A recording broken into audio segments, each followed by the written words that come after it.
আলাইকুম সিদ্দিক ভাই। ভাই খাওয়ার আগে সালাম তা নিলাম ভাই। খাওয়ার আগে খাওয়ার পরে তো এখন আমরা নামাজ পড়ে এলাম, জোহরের নামাজ। আলহামদুলিল্লাহ। এখন এই যে আমার ভাই সিদ্দিক ভাই, সে মানে ঝালমুড়ির দাবাত দিছে নামাজের পরে, যে ভাই যায়েন না বাসায়, জানিয়েছিলাম লাঞ্চের টাইমে। খুব টেস্ট হয়েছে ভাই, মুড়িটা খুব এই যে আমাদের মিন্টু মামার ঝালমুড়ি, আমাদের এই যে কবিরপুর বুড়ির টেকের মাঠের, ঠিক আছে না ভাই? মিন্টু মামা। এই যে আমার এ হইল মুয়াজ্জিন সাহেব, আমার এই যে ইমান সাহেব শামিন ভাই, তার দোকানেই বইছি ভাই। এই যে আমার শামিন ভাই, এটা দোকানে বইছি তাহার। ইমাম সাহেবের দোকানে বসে ঝালমুড়ি মিন্টু মামা, মিন্টু মামা। আমাদের এই তিনজনের ভিডিও কেমন হইলো আপনারা কমেন্টে জানাবেন।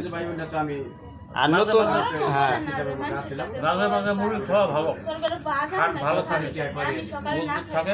নামাজের পরে খাইলে আরো একটু ভালো লাগে।